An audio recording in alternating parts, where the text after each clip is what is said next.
आज हम सभी कक्षा अष्टम में जो रुचिरा पाठ्य पुस्तक एनसीईआरटी के द्वारा पिछले वर्षों में चल रही थी, अभी नई बुक अवेटेड है, नहीं आई है। तो आज हम जो है इस पुस्तक का पहला चैप्टर प्रथमः पाठः सुभाषतान इसका अध्ययन करेंगे। तो इसमें बताया गया सुभाषतान क्या है। सुभाषित शब्द सु प्लस भाषित, इन दो शब्दों के मेल से संपन्न होता है, बनता है। सु का अर्थ सुंदर, मधुर तथा भाषित का अर्थ वचन होता है। इस तरह सुभाषित का अर्थ जो है सुंदर अथवा मधुर वचन है। प्रस्तुत पाठ में सूक्ति मंजरी, नीति शतकम, मनुस्मृति, शिशुपालवधम, पंचतंत्रम से रोचक और विचार परक श्लोकों को संग्रहित किया गया है। तो पहला श्लोक आपका आता है इसमें, गुणागुणज्ञेषु गुणा भवन्ति, ते निर्गुणं प्राप्य भवन्ति दोषाः, सुस्वादुतोयाः प्रभवन्ति नदयः, समुद्रमासाद्य भवन्त्यपेया।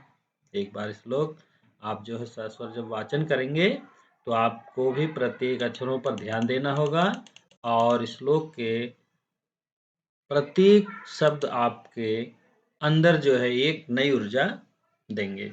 दूसरा श्लोक है, साहित्य संगीत कला विहीनः, साक्षात् पशुः पुक्ष विषाणहीनः, तृणं न खादन्नपि जीवमानः, तद्भागधेयं परमं पशूनां। दूसरा श्लोक हुआ। तीसरे श्लोक पर चलते हैं। लुब्धस्य नश्यति यशः, विशुनस्य मैत्री, नष्टक्रियस्य कुलम् अर्थपरस्य धर्मः, विद्याफलं व्यसनिनः कृपणस्य सौख्यं, राज्यं प्रमत्त सचिवस्य नराधिपस्य। अगले श्लोक पर चलते हैं। पीत्वा रसं तु कटुकं मधुरं समानं, माधुर्यमेव जनयेन् मधुमक्षिकाशौ, सन्तस्तथैव संसज्जन् दुर्जनानां, श्रुत्वा वचः मधुरसूक्तरसं सृजन्ति। पांचवा श्लोक है, विहाय पौरुषं यो हि दैवमवलम्ब्यते, विहाय पौरुषं यो हि दैवम् अवलम्बते, प्रसाद सिंहवत तस्य मूर्धनि तिष्ठन्ति वायसाः। अगला छठवां श्लोक है, पुष्पपत्र फल छाया मूल वल्कल दारुभिः, धन्या महीरुहाः येषां विमुखायान्ति नार्थिनः। अगला श्लोक देखिए अंतिम, चिन्तनीया हि विपदाम् आदावेव प्रतिक्रियाः, नाकूपखननं युक्तं प्रदीप्ते वहिना गृहे। अब हम शब्दार्थों को देख लेते हैं, उसके बाद जो है श्लोकों का अर्थ देखते हैं। गुड़गेश, गुड़ियों में, सुस्वाद तोया, स्वादिष्ट जल, प्रभवंत निकलती हैं, उत्पन्न होती हैं, समुद्र मासाद, समुद्र में मिलकर पहुंचकर, भवंत्य पेया, पीने योग्य नहीं होती, विषाणहीना, सींग के बिना, खादन नपी, खाते हुए भी, जीव माना, जिंदा रहता हुआ, विष्णुस्य, चुगलखोर, चुगली करने वाले की, व्यसनिना, बुरी लत वाले की, नराधिपस्य, नर प्लस अधिपस्य, राजा का की के। इस तरह से अगले पेज पर चलते हैं। जनयेन मधुमक्षिका आसव, यह मधुमक्खी पैदा करती है, निर्माण करती है। जनयेत प्लस मधुमक्षिका प्लस असौ, निर्माण करती है। संतस तथा संतः तथा एव, वैसे ही सज्जन, सृजंत, निर्माण करते हैं। वायसा, कौवे, वलकल, पेड़ की छाल, दारुभी, लकड़ियों द्वारा, महीरुहा, वृक्ष, कूप खन्नम, कुआं खोदना, वहिना, अग्नि द्वारा। इसके बाद अभ्यास प्रश्नों पर आएंगे। अभ्यास प्रश्नों से पहले हम श्लोकों का अर्थ समझ लेते हैं, देख लेते हैं। कह रहे हैं पहले श्लोक में, गुड़ा, देखिए गुड़ा, गुड़ज्ञेषु, गुड़ा भवन्ति, जो गुड़ हैं, गुड़ज्ञेषु, विद्वानों में वे गुड़ होते हैं। ते निर्गुणम प्राप्य, वे ही निर्गुण लोगों को प्राप्त करके, भवन्ति दोषा, वे दोष बन जाते हैं। सुस्वाद तोया प्रभवन्ति नद्यः, कह रहे हैं सुस्वाद तोया, पीने योग्य जो जल है, तोय है, जल है, प्रभवन्ति नद्यः, नदियों में चलता रहता है। समुद्र आसाद्य भवंत पेया, समुद्र में पहुंचकर वे अपेय हो जाते हैं। तो पहले श्लोक में आपने देखा कि जो गुड़ हैं वे गुणवान लोगों में गुण होते हैं और वही जब दोषी व्यक्तियों के पास पहुंच जाते हैं तो अवगुण बन जाते हैं, निर्गुण हो जाते हैं, दोष युक्त हो जाते हैं। जैसे समुद्र में जल पहुंच करके पीने योग्य जो नदियों में जल रहता है वह अपेय हो जाता है। नदियों में जब तक रहता है वह पीने योग्य रहता है और वही जल जब नदी में पहुंच जाता है तो खारा हो जाता है, अपेय हो जाता है। तो ठीक पहले श्लोक में ही बताया गया कि गुण जो है जब तक अच्छे लोगों के पास रहते हैं तो वे सद्गुण बने रहते हैं और जब वही गुण दुष्ट लोगों के पास पहुंचते हैं तो वह अवगुण बन जाते हैं। जैसे उदाहरण इन्होंने दिया कि नदियों में बहता हुआ जो मीठा जल है जब वह समुद्र के पास पहुंचता है तो खारा हो जाता है। दूसरे श्लोक बता रहे हैं, साहित्य संगीत कला विहीन साक्षात पशु पुक्ष विषाणहीन।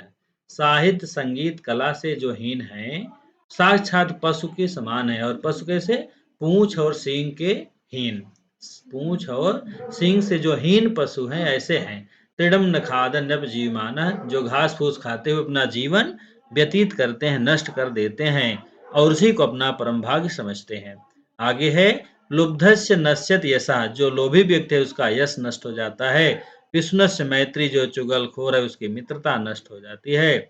नष्ट क्रियस्य कुलम, और जो कुछ कार्य नहीं करता उसका परिवार नष्ट हो जाता है। अर्थ परस्य धर्म, जो केवल धन के पीछे दौड़ता है उसका धर्म नष्ट हो जाता है। विद्या फलम व्यसनिनः, जो व्यसनी है, दुर्व्यसनों में लगा हुआ है, उसका जो है विद्या का फल जो है नष्ट हो जाता है। कृपणस्य सौख्यम, और कंजूस की जो है सौख्यम, आपका जो है सुख सुविधा नष्ट हो जाती है। राज्यम प्रमत्त सचिवस्य नराधिपस्य, और जो है जो आलसी मंत्री है ऐसे राजा का राज्य नष्ट हो जाता है जिसका मंत्री जो है आलसी होता है। आगे देखते हैं। आगे कह रहे हैं, पीत्वा रसम तु कटुकम मधुरम समानम माधुर्यमेव जनयत मधुमक्षिकासव। मधुमक्खी जो है प्रत्येक फूलों से जो है कड़वा, मीठा, कसैला सभी प्रकार का रस इकट्ठा करती है और वह जो है मधु को जन्म देती है। संतस तथा, ठीक उसी तरह से संत भी सम सज्जन दुर्जना नाम, सज्जन और दुर्जनों की बातों को सुन करके मधुर सूक्त रसम सृजंती, अच्छी बातों का निर्माण करते हैं, अच्छी बातें ही बोलते हैं। अगले श्लोक पर चलते हैं। विहाय पौरुषम यो ही दैवम अवलंबिते, जो अपने पौरुष को छोड़ करके केवल भाग्य के भरोसे बैठा रहता है। प्रासाद सिंहवत, सिंह के महल पर बैठे हुए कौवे के समान, वह जैसे कौवा बैठ करके ऊपर कांव कांव करता है, ठीक उसी तरह से वह जो है अपने भाग्य के भरोसे व्यक्ति बैठा रहता है। तस्य मूर्धन तिष्ठन्ति वायसाह, उदाहरण इन्होंने दिया कि ऐसे पुरुष जो केवल दैव का सहारा लेते हैं कि भाग्य में जो होगा देखा जाएगा, वे लोग कुछ नहीं करते हैं, अपने आप को कोसते रहते हैं। और ठीक उसी तरह से जैसे सिंह के प्रासाद पर, महल पर, गुफा पर ऊपर बैठा हुआ कौवा कांव कांव करता रहता है और सिंह उसका कुछ नहीं कर पाता, अर्थात अकर्मण्य रहता है सिंह। ठीक उसी तरह से जो भाग्य के भरोसे बैठे रहते हुए अकर्मण्यता को प्राप्त होते हैं, अकर्मण्य हो जाते हैं, कार्य नहीं करते हैं और उनका जीवन दुख में रहता है। आगे है, पुत पुष्प पत्र फल छाया मूल वलकल दारुहि।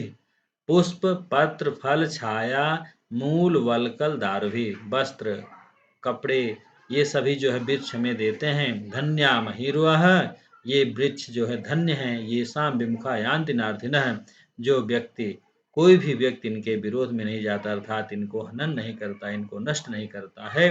तो यही कह रहे हैं, पुष्प पत्र फल छाया मूल वलकल दारुहि धन्या महीरुहा, ये धन्य है महीरुहा, ये वृक्ष। महीरुहा यहाँ वृक्षों को कहा गया। ये शाम विमुखा विमुखम यान्ति नार्थिनः, जो संसार में रहने वाले लोग हैं इन वृक्षों के विरोध में नहीं जाते, अर्थात इनकी रक्षा करते हैं और अपने प्राण वायु ऑक्सीजन को प्राप्त करते रहते हैं। आगे है, चिंतनीया हे विपदाम आदावेव प्रतिक्रिया है, आने वाली जो समस्याओं के बारे में सावधान रहते हैं, प्रतिक्रिया नहीं करते हैं, वे सुरक्षित रहते हैं। चिंतनीया ही विपदाम आदावेव प्रतिक्रिया, चिंतनीय है विपदा, विपत्ति के बारे में, आने वाले संकट के बारे में जो सावधान रहते हैं, प्रतिक्रिया नहीं करते हैं, वे सुरक्षित रहते हैं। क्योंकि न कूप खननम युक्तम प्रदीप्ते वहिनागृह, क्योंकि जब घर में आग लग जाती है तब उस समय कुआं नहीं खोदा जाता है, इसलिए कहा गया न कूप खननम प्रयुक्तम, प्रदीप्ते वहिना गृहे। जब घर में आग लग जाए उस समय जल के लिए कुआं नहीं खोदना चाहिए, पहले से ही हमें तैयार रहना चाहिए। तो इन श्लोकों का अर्थ मित्रों आपकी समझ में आ गया होगा। इस वीडियो के माध्यम से बस इतना ही। अगले वीडियो में पार्ट 2 में इसके हम जो है इस पाठ के अभ्यास प्रश्नों के करेंगे मित्रों। नमः संस्कृताय। पूरा वीडियो आप देखिएगा, आपको अर्थ समझ में आएगा। यदि आप स्किप कर देंगे तो आपको इस पाठ का अर्थ समझ में नहीं आएगा। नमः संस्कृताय मित्रों, पुनः मिलते हैं।